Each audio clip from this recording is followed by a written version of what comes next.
Gold trusted gold buyers. మీరు తాకట్టు పెట్టిన బంగారాన్ని విడిపించి ఈ రోజు ఉన్న మార్కెట్ ధరకు కొనబడును.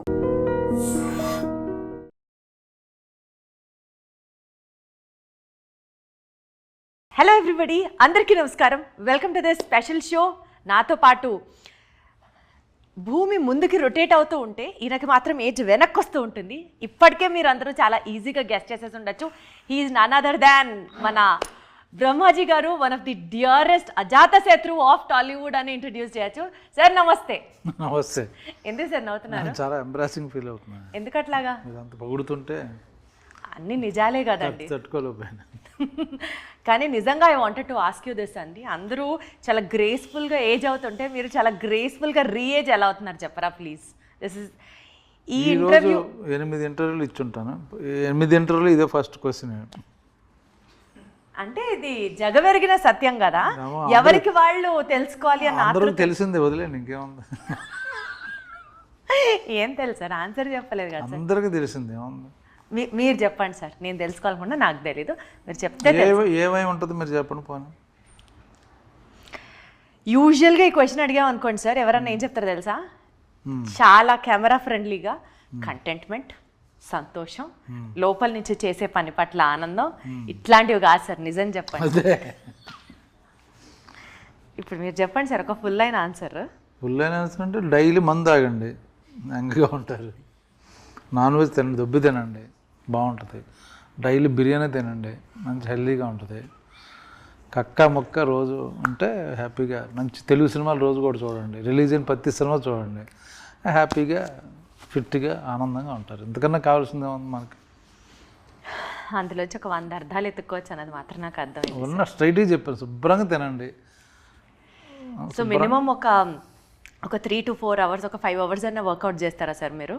అంత చేస్తే అలాగే ఇంకా 45 minutes చేస్తుంది. 45 minutes intense activity, 1 hour. Done sir. మీ ఫిట్నెస్ సీక్రెట్ అయితే కొంచెం ఒక 1% అర్థమైంది మీరు ఎంత వ్యంగ్యంగా చెప్పినప్పటికీ కూడా. But still getting on to the movie sir. Bapu, father suicide story. ఈ సినిమాలో కంప్లీట్గా ఒక తెలంగాణ యాక్సెంట్తో you have been presenting yourself. Telangana యాక్సెంట్కి సంబంధించి స్పెసిఫిక్గా అంటే ఎక్కడ పెంచాలో ఎక్కడ తగ్గించాలో ఆ యాక్సెంట్లో ఆ స్లాంగ్ బ్యూటీ ఉంటుంది చూసారా, స్పెసిఫిక్గా you have worked on that? లేదు అంటే ఇక్కడే ఉంటున్నాను కదా, తెలంగాణలో ఉంటున్నాం కాబట్టి ఎప్పుడు వినపడుతుంటుంది.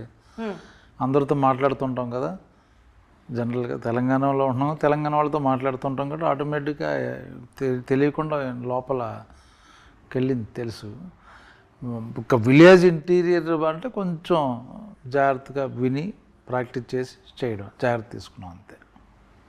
ఒక రకంగా సార్ ఈ సినిమాతో హీరోగా కూడా ఇంకొక innings of your career start చేశారని యాక్సెప్ట్ చేయాలి. ఇందులో నేను ఎక్కడ హీరో, బాపు అన్న పేరేమో మా ఫాదర్, ఆయన ఫాదర్ స్టోరీ అక్కడ ఉన్నాడు, ఆ బలగం హీరో, నేను క్యారెక్టర్ చేశాను అంతే. అలా చెప్పడం మీ మోడెస్టీ, మీ హంబల్నెస్. మళ్ళీ నా వెంటనే ఇలాంటి డైలాగ్ ఒకటి అనాలి సార్, ఎంత డౌన్ టు ఎర్త్ సార్ మీరు అన్న వెంటనే నాదొక డైలాగ్ పడాలి. అంత శ్రమ మీకు ఇవ్వను కానీ, బట్ మీరు అంత శ్రమ పడద్దు. జెన్యున్గా అదే నేను మెయిన్ ఇంపార్టెంట్ రోల్ చేశాను కదా, మీకు తెలుసు కదా. ఇప్పుడు కదా సార్, మాకు మేము సలార్, ఇప్పుడు దేవరా ఎవరు హీరో? ఎవరు sir? Devara cinema suppose, obviously understood, అంతే కదా. సో అలాగే బాపు అంటే బ్రహ్మాజీ గారు హీరో, అండర్స్టూడ్. బాపు అంటే దాని అర్థం ఏంటి? ఫాదర్ అని. ఎవరు father? Brahmaji father. Brahmaji father ఎవరు? ఈయన ఫాదర్ ఆఫ్ ఎవరు అంటే అప్పుడు బ్రహ్మాజీ అని వెంటనే వస్తుంది కదా. బ్రహ్మాజీ ఫాదర్, కొడుకులు ఉంటారు, కొడుకు ఫాదర్, అలాగే అంతే. ఆయన కొడుకు. సరే sir, your answer. My father story అండి అది, మై ఫాదర్ సూసైడ్ స్టోరీ. సరే sir, you are being very humble, very modest, very down to earth. అసలు మీరు సూపర్ సార్. నేను సూపరే. Okay sir, moving ahead, title చూస్తే బాపు ఫాదర్ సూసైడ్ స్టోరీ, టైటిలే అంత ఇంటెన్సిఫైడ్గా పెట్టినప్పుడు అంటే ఈ సినిమాలో మీ ఫాదర్ మరణానికి మీరు కారణమా? నేను పోతానంటే లేదురా నేనే పోతానంటాడు. సో ఆయన సూసైడ్ చేసుకుంటాడని వెయిటింగ్ మీద చేసుకుంటాడా లేదా, ఎలా చేసుకుంటాడు అన్నది మనకి ఇందులో ఉన్న క్యూరియాసిటీ పాయింట్. సో ఆయన అయితే పంపించడం గ్యారంటీ ఈ సినిమా ద్వారా. ఈ సినిమాలో తెలీదు, అదే సస్పెన్స్. Right sir. సో ఆ సస్పెన్స్ని మెయింటైన్ చేద్దాం, బికాజ్ సినిమా చూసిన తర్వాత ఎక్స్పీరియన్స్ చేసే పాయింట్స్ని ఎక్కువ ఇబ్బంది పెట్టదలుచుకోవట్లేదు మిమ్మల్ని కూడా. But other than this movie sir, జనరల్గా కూడా నేను నా ఇంట్రొడక్షన్లో చెప్పినట్లుగా బ్రహ్మాజీ అని అంటే అందరితో మంచిగా ఉండే ఒక స్టార్, ఒక అజాత శత్రువు అన్న ఒక ఇంప్రెషన్ డెఫినెట్లీ మీరు అది ఒక ట్యాగ్లైన్ లాగా ఫాలో చేస్తున్నారు. అలా క్రియేట్ చేశా. కాదంటారా? అవును కదా సార్, మీరు అలా క్రియేట్ చేశారు అని అంటే నాకే మీరు అది ఓహో మీరు అలా అనుకోండి అన్నట్టు అనిపించింది. మీరు అలా చెప్తున్నా, చెప్పండి. సో నా పాయింట్ ఏంటంటే అంటే నాన్ కాంట్రవర్షియల్ పర్సన్గా బ్రహ్మాజీ ఉన్నప్పుడు కొంత పొలిటికల్ హీట్ని ఒక పాయింట్ ఆఫ్ టైంలో మీరు ఎదుర్కొన్నారు. అది ఇంటెన్షనల్లా యాక్సిడెంటల్లా అన్నది పక్కన పెడితే ఆ సిచ్యువేషన్కి సంబంధించిన ఒక వివరణ మిమ్మల్ని అడిగితే ఏం చెప్తారు? ఇది యాక్సిడెంటల్, అది ఇంటెన్షన్ ఏంటంటే అసలు what does that incident tell about? మీరు ఏ రకంగా ఇన్వాల్వ్ అయి ఉన్నారు? పొలిటికల్ హీట్ నాకు అసలు పాలిటిక్స్కి నాకు సంబంధం లేదు. అప్పుడప్పుడు జరిగేదాన్ని నేను కొంచెం ఖండించడం కానీ లేకపోతే రియాక్ట్ అవ్వడం కానీ చేస్తుంటా, అంతే తప్పించేది. ఇప్పుడు అది కూడా వద్దని మానేసుకున్నాను, ఇంకా వేస్ట్ అని. ఎక్స్ప్రెస్ చేయడం కూడా అనవసరం వేస్ట్ అంటే ఎందుకు సార్ అంత పొల్యూట్ అయిపోయారు జనాలు అందరూ. Before it was very nice, fun loving, మంచి ఫ్యాన్స్, వాళ్ళ ఇంటరాక్షన్ ఉండేది. ఒక 5 years బ్యాక్ ఇప్పుడు బాగుండేది నీట్గా అంతా. ఇప్పుడు everything motivation is different. Okay, whatever paid whatever this thing he's come. ఆ జాబ్ ఇప్పుడు సోషల్ మీడియా జాబ్స్ వచ్చినాయి. సో ఎవడనే ఉన్నా అంటే వాడి మీద రాయడం అనేది ఒక ప్రొఫెషన్ తయారైంది. అందుకని వాళ్ళతో ఎందుకు మనకు పెంట, దూరంగా ఉందాం. అదర్వైజ్ కూడా మీరు ఇందాక అన్నట్లు సొసైటీలో జరిగిన ఇష్యూస్కి సంబంధించి ఒక వాయిస్గా you wanted to speak it out or దాన్ని ఖండించడము, అప్రిషియేట్ చేయడము వాజ్ బ్రహ్మాజీ. బట్ ఇప్పుడు అక్కడ అట్మాస్ఫియర్ పొల్యూట్ అయింది కాబట్టి యూ సేయింగ్ మీరు అది స్టాప్ చేశారు అని అంటున్నారు. చేద్దామని ఇంకా చేయలేదైతే? అదే చేసే ఆలోచన చేసినట్టే. సో మరి ఇప్పుడు మీ ఎక్స్ప్రెషన్ని బయటికి రావాలి అని అంటే మీరు చెప్పనంటున్నారు, మీరు ఎక్స్ప్రెస్ చేయనంటున్నారు. వేస్ట్. మనం చెప్పడం వల్ల అరవడం వల్ల ఏం జరగదు. ఏదన్నా ఒక సిచ్యువేషన్ని మీరు దాన్ని హ్యాండిల్ చేయడం వల్ల లేకపోతే మీ వాయిస్ బయటికి రావడం వల్ల ఎవరికన్నా న్యాయం జరిగినట్లు కానీ సమాజంలో మార్పు వచ్చినట్లు కానీ? ఏం రాదు, ఉత్తిదే. మనుషులు మారరు, వేస్ట్ అండి. యాక్చువల్గా ఎవరి పని చాలా హర్ట్ అయినట్లు అర్థం అవుతుంది సార్. హర్ట్ కాదు, వాళ్ళ పెంపకం బాగాలేదు చాలామంది. సో వాళ్ళు ఏం మాట్లాడుతున్నారో వాళ్ళకి తెలియదు, ఏం రాస్తున్నారో వాళ్ళకి తెలియదు. సో సెన్సిబుల్గా ఉన్నవాళ్ళతో మనం ఇంటరాక్ట్ చేయడం బెటర్. కామన్ సెన్స్ ఉన్నవాళ్ళు, వెల్ బ్రాటప్, మంచి ఫ్యామిలీ బ్యాక్గ్రౌండ్ ఉన్నవాడు ఎలా మాట్లాడతాడు, చదువుకున్నవాడు ఎలా మాట్లాడతాడు, అప్పుడు వేరు, వాళ్ళకి ఆన్సర్ చెప్పచ్చు. చదువు ఉండదు, సంజయం ఉండదు, పెంపకం ఉండదు, వాళ్ళు కూడా మనతో ఇంటరాక్షన్ బికాజ్ యాక్సెస్ ఉంది కాబట్టి కదా. 2 మాటలు నేను ఈయన తిడుతున్నానన్నా. కానీ సార్ ఒక మీడియాలో ఉన్న ఒక సెలబ్రిటీ లైఫ్ అంటే ఎప్పుడు ఒక అద్దాల మేడలో ఉన్నట్టే ఉంటుంది. రాళ్ళు పడచ్చు, పూలు పడచ్చు కదా. నాకెందుకులే అనుకునే వాళ్ళు అనుకుంటారు, పూలే బెటర్, రాళ్ళు ఎందుకు. But this is my duty అని ఫీల్ అయినప్పుడు వి యూజువల్లీ ఎక్స్ప్రెస్ అవుట్. అవునవును, వాళ్ళు అనుకునే వాళ్ళకి భయపడి భయపడడం కాదులేండి.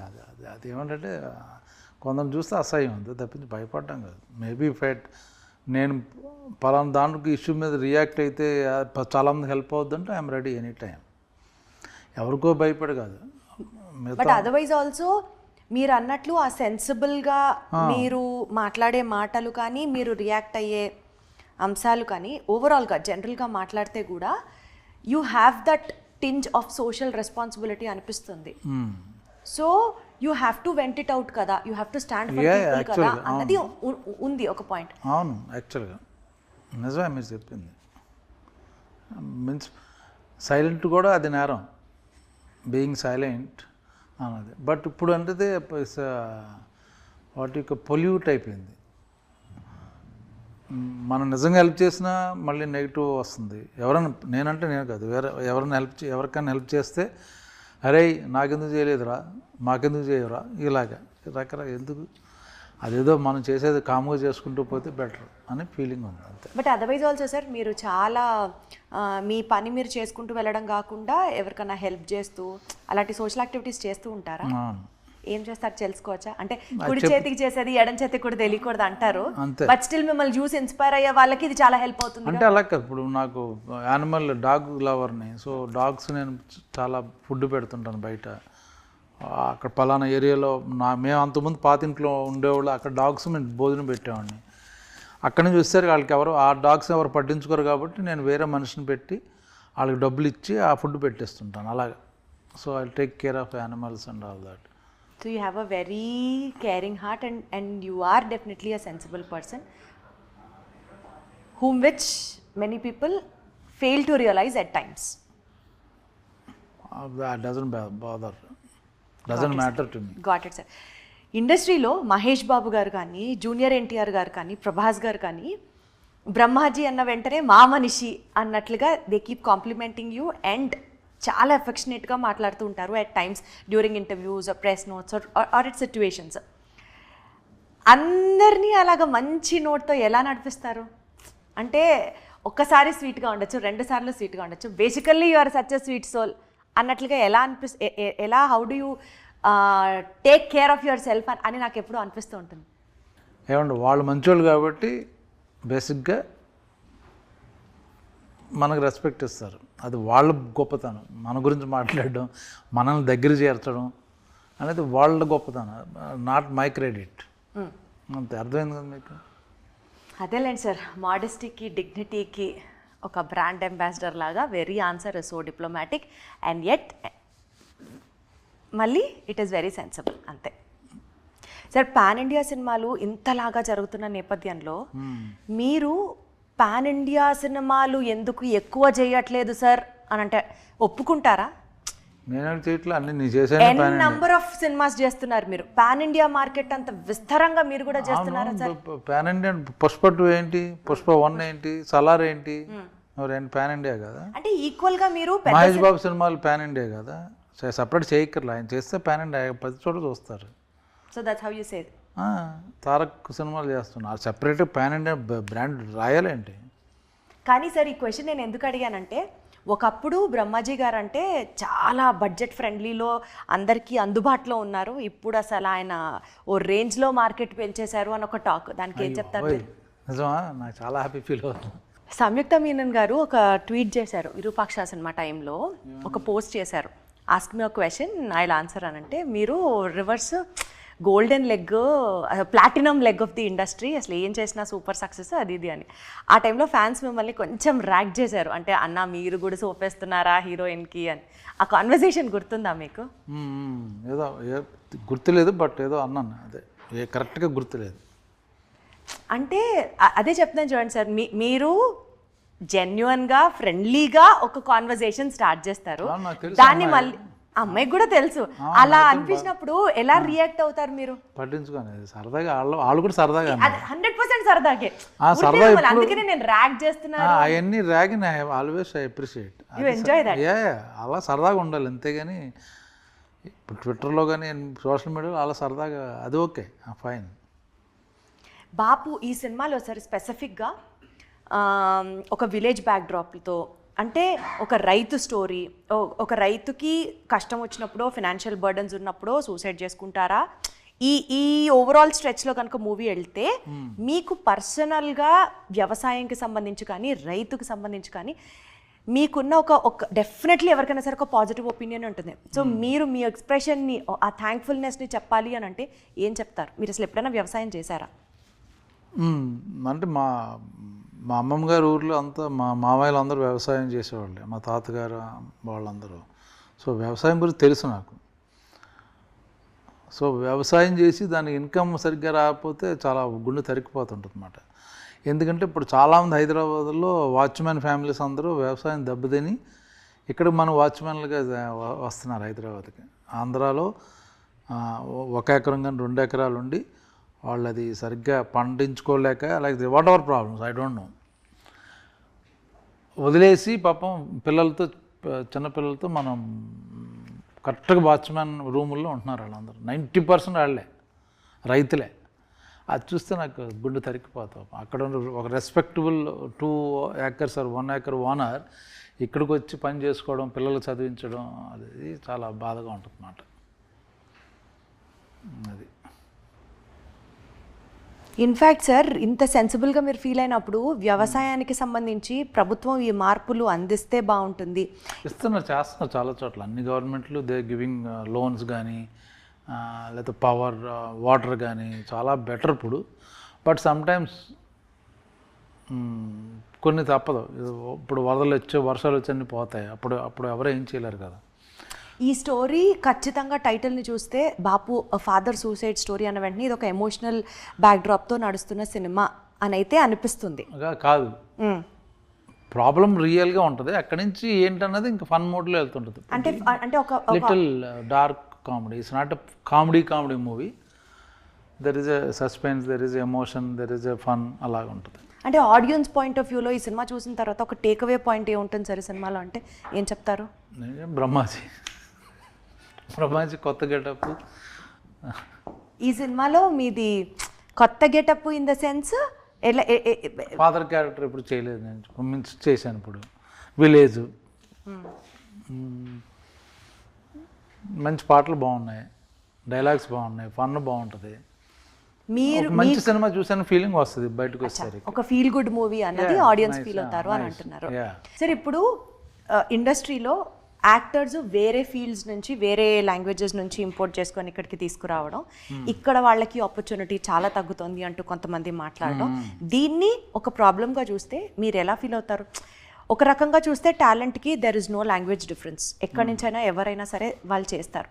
బట్ ఇంకొక సైడ్ ఆఫ్ ద స్టోరీ చూస్తే ఇక్కడ లేదా టాలెంట్, మన వాళ్ళని మనం కదా ఎంకరేజ్ చేయాలి అన్న ఒక పాయింట్ ఉంటుంది. అది directors producer point of view అండి. దానికి ఎవరు ఇది క్రియేటివ్ ఫీల్డ్ కాబట్టి దర్ నో రిస్ట్రిక్షన్ ఉండకూడదు.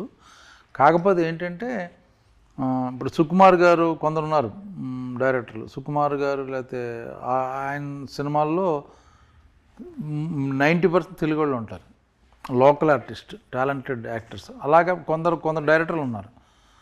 ఈవెన్ రాజమౌళి గారు కూడా ఇప్పుడు మర్యాద రామన్ సినిమా చేశారు, అందులో ఎవరు వేరే వాళ్ళు ఎవరు లేదు, అంతా లోకల్ వాళ్ళు ఉన్నారు ఆయన చేసిన సినిమాలు కూడా. ఇంకా బిగ్ మూవీస్ తప్పదు. ఇప్పుడు బిగ్ మూవీస్లో కూడా ఈవెన్ చూస్తే ఇప్పుడు బాహుబలిలో ఓన్లీ సత్యరాజ్ గారు తప్పించి నాజర్ 2 క్యారెక్టర్ల మీద అంతా మనవాళ్ళే, పక్కన ఇంపార్టెంట్ తెలుగు వాళ్ళే. సో వాళ్ళు పర్టికులర్గా మనవాళ్ళే ఉండాలి, భాష రావాలని పెట్టుకుంటుంటారు. కొందరు ఏం చేస్తారంటే ఊరినే ఒక క్యారెక్టర్కి తమిళవాడిని, ఒక క్యారెక్టర్ హిందీ వాడిని, ఇంకొక వాడిని తీసుకొస్తారు. కరెక్ట్ కాదు. నిజంగా అవసరం. ఇప్పుడు పుష్పలో ఫహద్ ఫాజిల్ అంటాడు ఒక అవసరం కాబట్టి తీసుకొచ్చారు. ఇప్పుడు ఫహద్ ఫాజిల్ అంటాడు తెలుగు లేరు అంటే దెర్ ఇస్ నో, అది వేరే విషయం, అలా మాట్లాడకూడదు. బట్ 90% తెలుగు వాళ్ళు ఉన్నారు. సో నేను ఎప్పుడు లోకల్ ఆర్టిస్ట్కి ఇవ్వడం అనేది ఇప్పుడు కరెక్ట్. ఈవెన్ ప్రశాంత్ నీల్ గారు కేజీఎఫ్ చేస్తే అంతా కన్నడ వాళ్ళు ఉన్నారు, బయట వాళ్ళు ఎవరు లేరు. So local audience, I mean లోకల్గా స్టార్స్కి మీరు సపోర్ట్ చేయాలి అన్నదే ఈవెన్ మీ వాయిస్. No doubt. అది అన్లెస్ చాలా పెక్యులర్గా ఇలాంటి బాడీ, ఇలాంటి వాయిస్, ఇలాంటి యాక్టర్ ఇక్కడ దొరకడం అక్కడ ఉన్నాడు అంటే తెచ్చుకోవడం తప్పలేదు, అది నథింగ్ రాంగ్. అలా అని చెప్పి అన్ని క్యారెక్టర్లు రీప్లేస్ చేయడం అనేది అది డైరెక్టర్ నమ్మకం లేదు అతని మీద, అంతే. ప్రతిదాని ఒక స్పెషల్ క్యారెక్టర్కి ఒక్కొక్క చోట నుంచి తెచ్చుకోవచ్చు. ఇప్పుడు మన దగ్గర నుంచి కూడా తీసుకెళ్తారు వాళ్ళు. ఇప్పుడు అందులో ఏం ఫీల్ లేదు. బట్ చిన్న క్యారెక్టర్లు కూడా ఒక మలయాళం, ఒక కన్నడ, ఒక తమిళ్, హిందీ పెట్టేస్తే అది మీనింగ్లెస్. అప్పుడు మనకు తెలుగులో డబ్డ్ సినిమా చూసిన ఫీలింగ్ వస్తుంది, మన సినిమాలో ఉండదు. అది ఎక్కువ శాతం సార్ ఈ విలేజ్ అట్మాస్ఫియర్, నేటివిటీకి దగ్గరగా ఇలాంటి సినిమాలు ఎక్కువ క్లిక్ అవుతున్నాయి అన్నది ఒక ట్రెండ్ నడుస్తుంది. ఇప్పుడు ఓటీటీలో కూడా ఇలాంటి సిరీసే చాలా జనాలు కనెక్ట్ అవుతున్నారు. సో మీరు ఒప్పుకున్న వాటిలో ఈవెన్ దిస్ ఇస్ వన్ పాయింటా? అలా చూడండి, ఇది ఆడుతుంది లేకపోతే అది కాదు. ఆ టైంకి మనకు ఇది బాగుంది, స్క్రిప్ట్ కొత్తగా ఉంది కదా అని చూస్తాం అంతే. దాని తర్వాత రిజల్ట్ ఏంటని మనకు తెలియదు కదా. అసలు మీరు ఎప్పుడు రిజల్ట్ గురించి ఆలోచించారు? అది ఎప్పుడో 1 year తర్వాత రిజల్ట్. అది మనకి ఇప్పుడు ఎందుకు? ఇప్పుడు ఒక మంచి ప్రయత్నం చేద్దాం, నచ్చితే చూస్తారు, నచ్చపోయినా మన వర్క్ ఫెయిల్ అవుతుంది ఎప్పుడు. Good work never, good movie, good work never fails. అది కమర్షియల్గా హిట్ అవ్వలేదు అనుకోండి, ఓటీటీలో చూస్తారు చాలామంది. ఓటీటీలు చూసారే ఇంకో డైరెక్టర్ బిలా ఉన్నాడు బ్రహ్మాజీ, లేకపోతే పలానాడు అబ్బాయి కొత్త కుర్రాడు బాగున్నాడు, కొత్త అమ్మాయి బాగుంది, they get work again. So good work ఎప్పుడు ఫెయిల్ అవ్వదు. మీ అప్కమింగ్ మూవీస్కి సంబంధించి, మీ ఫ్యూచర్ ప్లాన్స్కి సంబంధించి విల్ వైండ్ ఇట్ అవుట్. నా ఫ్యూచర్ అంటే నాకు తెలియదు, బట్ ఇప్పుడు షూటింగ్లు జరుగుతున్నాయండి అన్ని సినిమాలు. అదే సార్, ఏం జరుగుతుంది? చిరంజీవి గారి సినిమా అయిపోయింది, విశ్వంబర. మళ్ళీ యూవి క్రియేషన్ సర్వానంద్ షూటింగ్ జరుగుతుంది. ఒకటి మారుతి గారి ప్రొడక్షన్లో ఒక సినిమా అయిపోయింది. శ్రీ విష్ణు గారి సినిమాలు 2 చేస్తున్నాను. ఇంకా అలాగా ఉన్నాయండి, లైనప్ సినిమాలు ఉన్నాయి. సరే sir, as usual evergreen ఫిల్మ్స్తో అండ్ ఆల్సో ఎవర్ గ్రీన్ ఇదే ఛామ్తో మెయింటైన్ చేస్తూ సక్సెస్ఫుల్గా హ్యాపీగా ఉండాలని మనస్ఫూర్తిగా కోరుకుంటూ wishing you all the very best for your సినిమా success sir. Thank you so much. Thank you అండి, థ్యాంక్ యూ.